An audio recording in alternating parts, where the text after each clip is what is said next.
주변에 계신 분들과 이렇게 한번 인사하면 좋겠습니다. 우리는 세상의 소금입니다. 자, 다음은 어떻게 인사해야 할까요?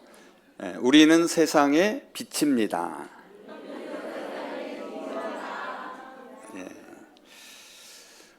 여러분, 신앙생활을 하다 보면 이런 질문이 생길 때가 있습니다. 나는 세상 속에서 그리스도인답게 살고 있나? 그런데 또 다른 질문이 따라옵니다. 그리스도인답게 살면 괜히 튀는 사람 취급받지는 않을까? 관계가 깨어지지는 않을까? 주일마다 교회 안에서는 뜨겁습니다. 열심히 찬양하고 기도하며 말씀을 나눕니다. 그런데 월요일 아침 출근길에서, 직장에서, 그리고 가족 식탁에서 우리는 문득 생각합니다.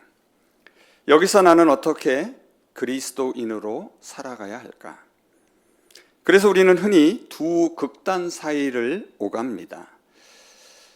한쪽 극단은 세상과 담을 쌓는 신앙입니다.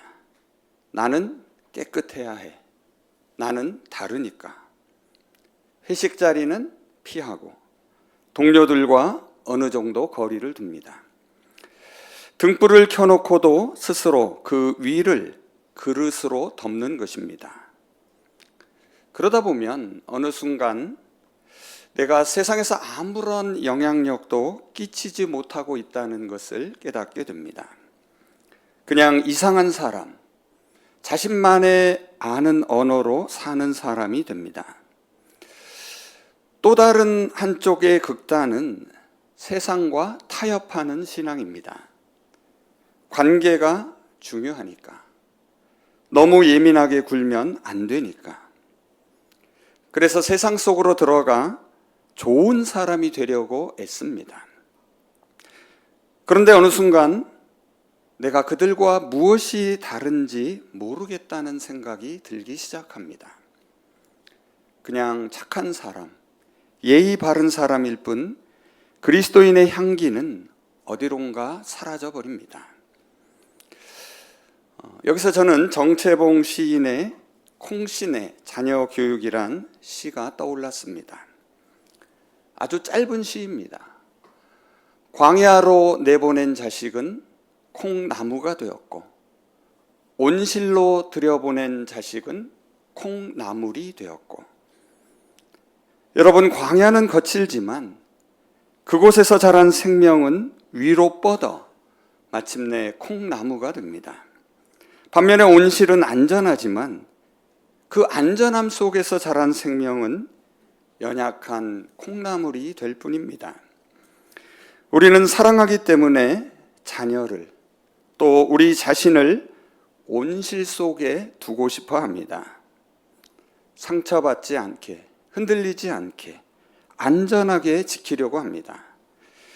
그런데 신앙도 그렇게만 지키려고 하면 어느 순간 짠맛이 약해지고 빛이 가려질 수 있습니다. 주님은 우리를 온실 속에만 두지 않으십니다.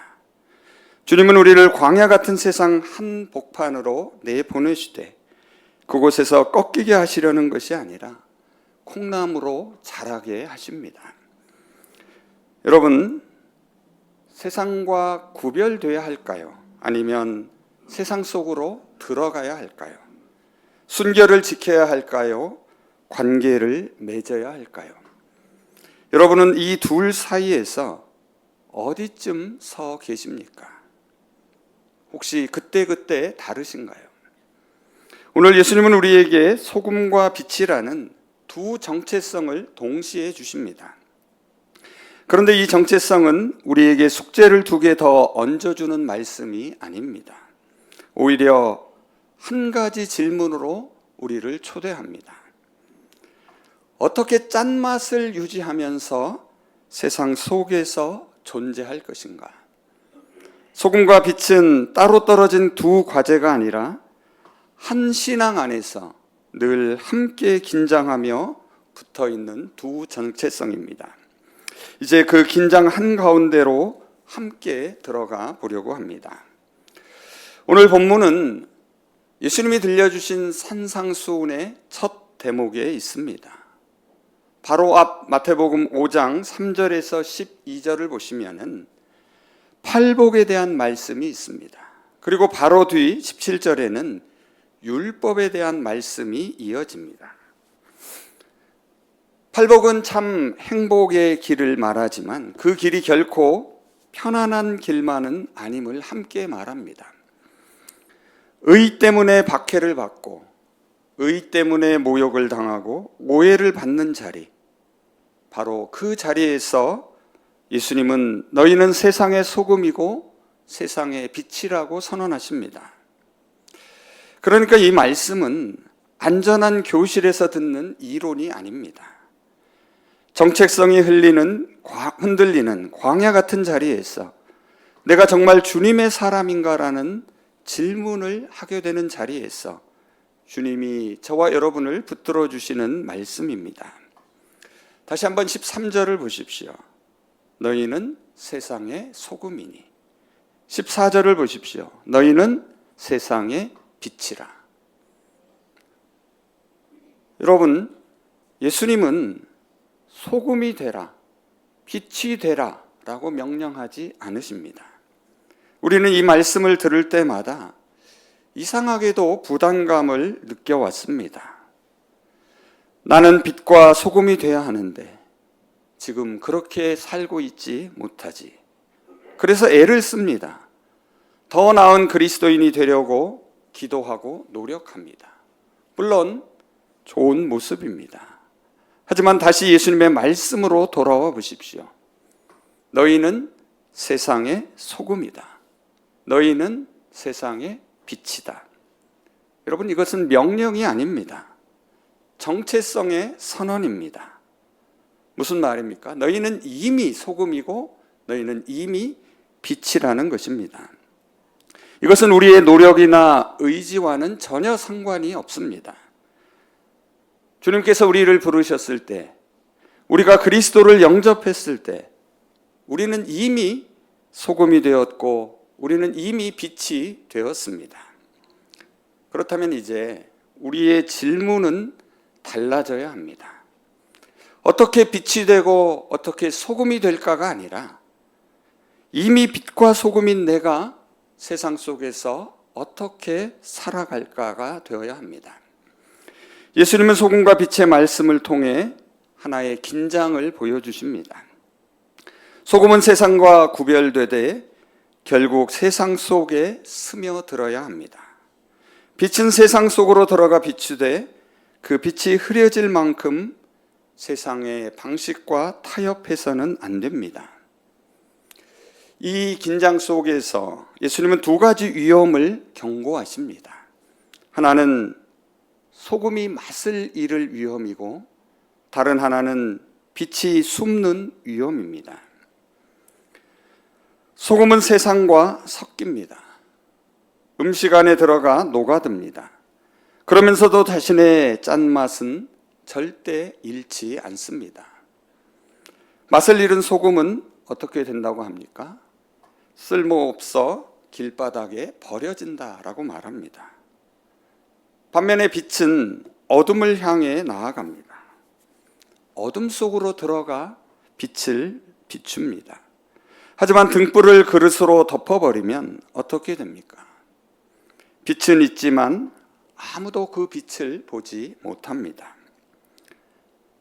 소금은 섞이되 녹지 말아야 하고 빛은 나아가되 숨지 말아야 합니다. 이것이 우리가 감당해야 할 긴장입니다. 세상과 구별되되 세상과 단절되지 않아야 하고 세상 속으로 들어가되 세상과 동화되지 않아야 합니다. 참으로 어렵습니다. 세상으로부터 고립되어서도 안 되고 세상과 타협해서도 안 됩니다. 예수님은 말씀하십니다. 너희는 세상의 소금이니 소금이 만일 그 맛을 잃으면 무엇으로 짜게 하리요? 여러분, 소금이 맛을 잃는다라는 것은 단지 종교적 열심이 식는다는 말이 아닙니다. 예배도 드리고 기도도 하고 교회 일도 열심히 하는데 정작 삶에서는 아무 맛이 나지 않는 상태가 있을 수 있습니다. 그러면 질문이 생깁니다. 그리스도인의 짠맛은 대체 무엇이란 말인가? 무엇을 잃어버렸을 때에 우리는 소금이면서도 맛 없는 소금이 된다는 말인가?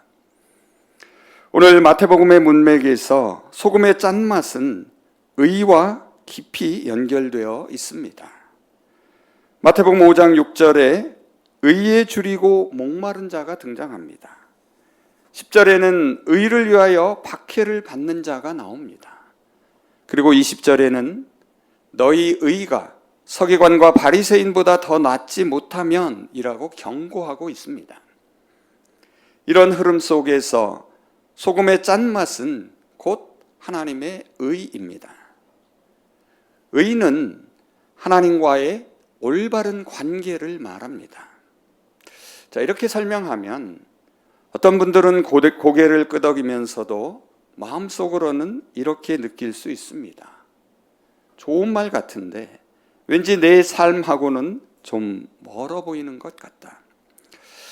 그래서 이 의를 좀 더 우리의 일상적인 용어로 바꿔보면 하나님이라면 지금 이 상황을 어떻게 보실까라고 말할 수 있습니다. 하나님의 의를 산상수훈의 자리에서 말한다는 것은 거창한 구호를 외치자는 뜻이 아닙니다. 오히려 매 순간의 선택 앞에서 한 번 더 진지하게 묻는 용기입니다. 내가 하나님 앞이라면 지금 이 상황에서 어떻게 행동해야 할까? 예를 한번 들어보겠습니다. 직장에서 이런 상황이 있을 수 있습니다. 다들 암묵적으로 동의하는 부당한 관행들이 있을 수 있습니다. 실적을 위해 데이터를 조금 부풀리거나 약자인 협력 업체에 불리한 조건을 강요하거나 누군가의 실수를 덮어 씌우는 분위기가 있을 수 있습니다. 그때 하나님의 의를 따른다는 것은 나만 깨끗한 척해서 뭐해 하며 침묵하는 대신 불이익이 두렵더라도 조심스럽게 질문하는 것입니다. 이 방식이 정말 최선일까요? 혹시 이렇게 하면 누군가에게 불이익이 가지 않을까요? 온라인 공간에서도 마찬가지입니다. 익명성에 기대어 누군가를 조롱하고 확인되지 않는 말에 쉽게 분노하는 흐름에 휩싸일 때에 하나님의 의, 짠맛은 잠시 멈춤으로 시작될 수 있습니다. 이 말이 정말 사실인가? 이 댓글이 누군가에게 상처를 주지 않는가? 따져보는 것입니다. 가정에서도 그렇습니다. 가족 중 누군가가 조롱의 대상이 되는 순간, 재산 문제나 자녀 문제로 누군가가 곤란해질 때 슬쩍 화제를 돌려주고 그 사람 편에 서서 한마디 거들어주는 작은 용기를 내는 것입니다. 이것이 바로 의의 시작이고 짠맛을 내는 것입니다.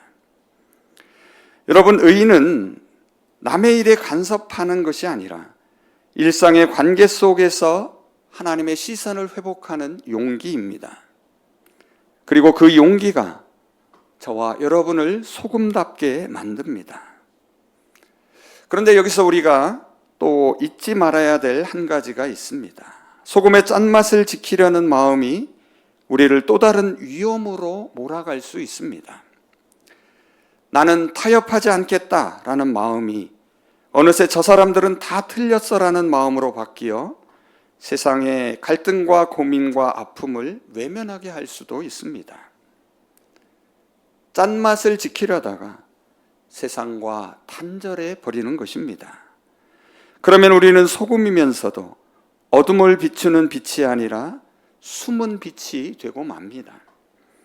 그래서 예수님은 소금만 말씀하지 않으시고 곧바로 빛의 말씀을 들려주십니다. 이어서 예수님이 말씀하십니다. 너희는 세상의 빛이라. 산 위에 있는 동네가 숨겨지지 못할 것이요 사람이 등불을 켜서 말 아래에 두지 아니하고 등경 위에 두나니 이러므로 집 안 모든 사람에게 빛이 느니라. 여러분, 여기서 빛의 위험은 빛이 꺼지는 것이 아니라 빛이 숨겨지는 것입니다. 등불을 켜놓고도 그릇으로 그만 덮어버리는 것입니다. 여러분, 왜 숨을까요? 대부분은 단순한 데 있습니다. 두려워서 숨습니다. 괜히 나섰다가 이상한 사람 취급당할까 봐, 괜히 말했다가 관계만 어색해질까 봐, 괜히 손해보면 어쩌나 싶어서 그렇습니다. 예수님은 이러한 현실을 모르지 않으십니다. 앞서도 말씀드린 대로 오늘 우리가 읽은 산상수훈 자체가 박해를 전제로 하고 있기 때문입니다.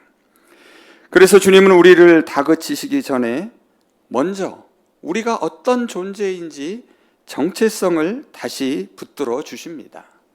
너희는 세상의 빛이다. 여러분은 어둠을 이기기 위해 애쓰는 외로운 불꽃이 아닙니다. 여러분은 이미 타오르는 빛입니다. 여러분이 존재하는 것만으로도 어둠은 이미 흔들리기 시작합니다.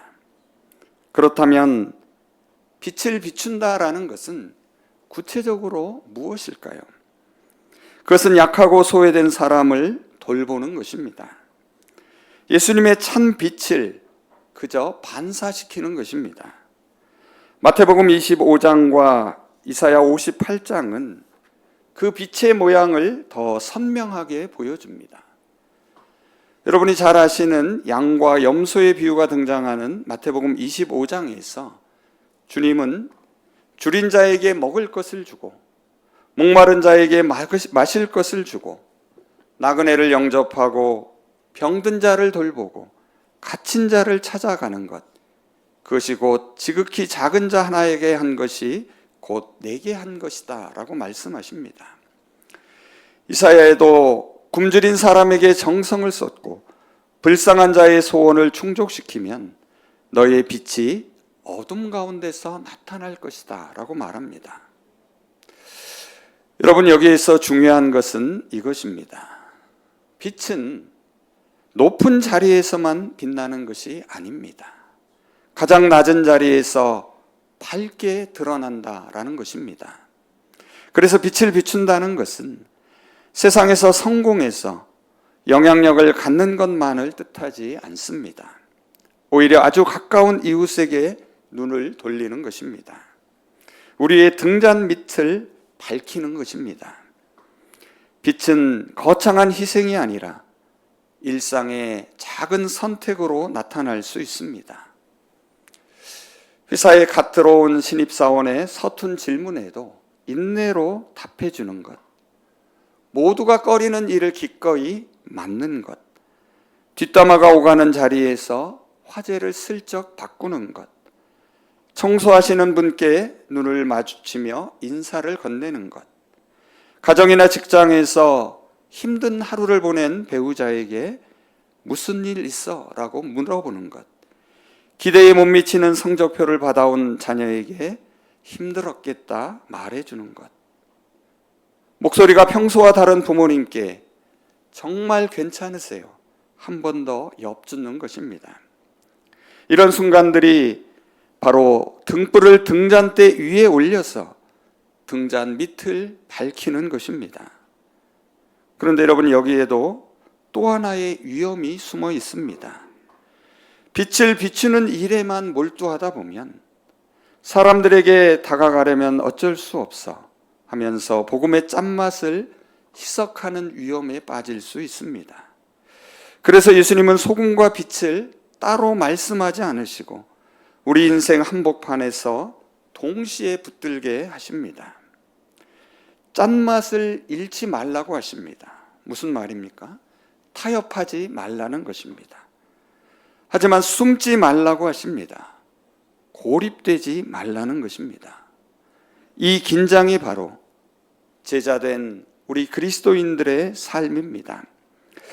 예수님은 마지막에 이렇게 말씀하십니다. 16절을 한번 보시기 바랍니다.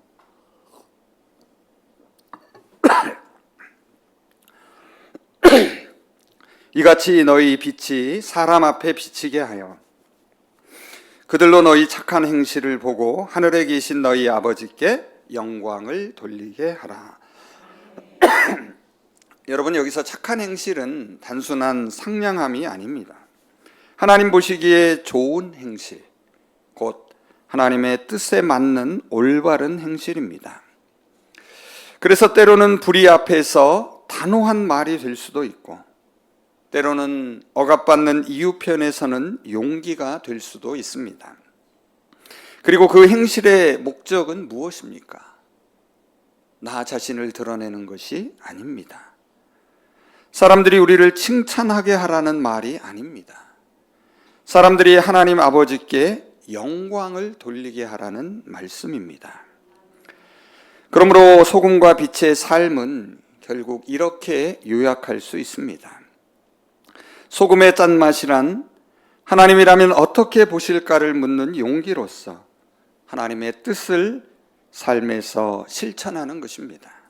빛을 비춘다는 것은 우리 삶의 등잔 밑 가장 가까운 이웃을 돌아보는 것입니다.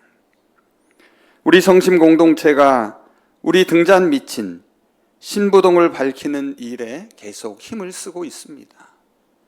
지역에 있는 아동센터를 후원하고 지역에 있는 형편이 어려운 학생들을 계속해서 돕고 있습니다. 이제 주님은 오늘 예배당을 나서는 저와 여러분에게 묻고 계십니다. 우리의 등잔 밑은 어떻습니까? 직장이라는 등잔 밑에서 나는 어떤 빛을 비추고 있습니까? 가정이라는 등잔 밑에서 나는 누구를 살리고 있습니까? 온라인이라는 등잔 밑에서 나는 어떤 말로 세상을 밝히고 있습니까? 사랑하는 여러분, 이제 우리 자신이 빛이 되어야 합니다. 우리가 서 있는 바로 그곳에서 빛을 비추어야 합니다. 빛은 멀리 비추려 할 때가 아니라 바로 내 발밑, 내 곁, 내 주변을 비추기 시작할 때에 사람들이 하나님의 살아계심을 보고 느끼게 됩니다. 이제 말씀을 정리해 보겠습니다. 여러분, 설교를 시작하며 던진 질문을 다시 떠올려 보십시오. 여러분은 지금 어디쯤 서 계십니까?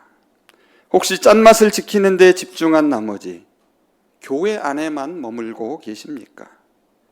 그렇다면 주님께서 말씀하십니다. 등불을 그릇으로 덮지 말라. 등잔대 위에 올려놓으라. 혹시 세상 속으로 들어가는 데만 집중한 나머지 세상과 별반 다르지 않게 살고 계신가요? 그렇다면 주님이 오늘 이렇게 말씀하십니다. 소금이 그 맛을 잃으면 무엇으로 짜게 하리요? 우리에게 필요한 것은 균형입니다. 그런데 이 균형은 한 번 맞추면 끝나는 것이 아닙니다. 매 순간, 매 상황마다 끊임없이 다시 물어야 합니다. 내가 하나님 앞에 있다면 어떻게 행동할 것인가? 오늘 예수님은 우리에게 두 개의 숙제를 주신 것이 아닙니다. 한 가지 정체성을 주셨습니다. 너희는 세상의 소금이고 세상의 빛이다. 이 정체성은 우리를 긴장 속으로 부르지만 그 긴장은 저와 여러분을 살리기 위한 주님의 길입니다. 이제 새롭게 시작하는 한 주 동안 이렇게 살아보면 좋겠습니다. 일상에서 선택의 순간마다 한 번 더 물으시기를 바랍니다. 하나님이라면 이 상황을 어떻게 보고 계실까? 내 등잔 밑을 먼저 밝혀보시기를 바랍니다. 가장 가까운 사람에게 가장 작은 친절을 베풀어 보는 것입니다. 매 주일 예배 후 집으로 돌아가며 한 주를 돌아보며 묻기를 바랍니다. 나는 지금 어디쯤 서 있는가? 다음 주에는 어떻게 더 나은 소금과 빛으로 살아갈 수 있을까? 그리고 두려움을 인정하되 정체성으로 다시 서기를 바랍니다. 우리가 짠맛을 낼 때, 우리가 빛을 비출 때에 우리는 혼자가 아닙니다. 여러분은 어둠을 이기기 위해 쓰는 외로운 불빛이 아닙니다. 여러분은 이미 빛 그 자체입니다. 여러분은 짠맛을 만들어내려고 노력하는 무언가가 아닙니다. 여러분은 이미 소금입니다. 이것은 예수님의 선언입니다. 우리의 성취가 아니라 하나님의 선물입니다. 여러분이 존재하는 것만으로도 주변의 어둠은 힘을 잃기 시작합니다. 왜냐하면 생명의 빛이신 그리스도께서 여러분 안에 계시기 때문입니다. 세상과 구별되되 세상을 향해 열려 있으십시오. 세상 속으로 들어가되 세상의 방식에 물들지 마십시오. 이 아슬아슬한 줄타기, 이 긴장 속에서 우리는 하나님 나라 백성의 삶을 배워가고 자라갑니다. 그리고 마침내 콩나무가 된 여러분을 보고서 사람들이 이렇게 말할 것입니다. 하나님이 저 사람 안에 계시는구나. 하나님이 정말 살아 계시는구나. 그래서 하늘에 계신 우리 하나님 아버지께 영광을 돌리게 될 것입니다. 우리의 이야기는 이번 한 주에도 계속됩니다. 주님은 여전히 우리와 함께 걸으십니다. 마지막으로 오늘 이 한 문장을 마음에 붙들고 다시 광야 같은 세상으로 담대히 나아가시기를 바랍니다. 주님, 짠맛을 잃지 않게 하시고 숨지 않는 빛으로 서게 하여 주시옵소서. 기도하겠습니다. 하나님, 오늘 저희에게 빛과 소금의 정체성을 다시 한번 선언해 주셔서 저희가 스스로 빛이 되고 소금이 되려고 애쓸 필요가 없음을 깨닫게 하시니 감사합니다. 하지만 주님, 저희는 여전히 연약합니다. 어떤 때는 세상과 담을 쌓고 싶고 어떤 때는 세상의 방식에 따라가고 싶습니다. 이 아슬아슬한 긴장 속에서 길을 잃을 때가 참으로 많습니다. 그럴 때마다 저희로 하여금 하나님이라면 지금 이 상황을 어떻게 보실까? 이 질문을 기억하게 하시어 저희가 이번 한 주 일상의 자리로 돌아갈 때에 직장에서, 가정에서, 이웃 가운데서 저희를 통하여 주님의 짠맛이 드러나게 하시고 저희를 통하여 주님의 빛이 비치게 하여 주시옵소서. 작은 선택 앞에서 용기를 주시고 어려운 순간에 지혜를 주시며 외로운 자리에서 동행하여 주시옵소서. 저희의 좋은 행실을 보고 사람들이 주님께 영광을 돌리게 하시고 저희를 통하여 하나님이 이 땅에 살아계심을 세상이 알게 하시며 저희로 하여금 빛과 소금 사이에서 그 긴장 속에서 날마다 주님을 따라 걷게 하여 주시옵소서. 예수 그리스도의 이름으로 기도합니다. 아멘.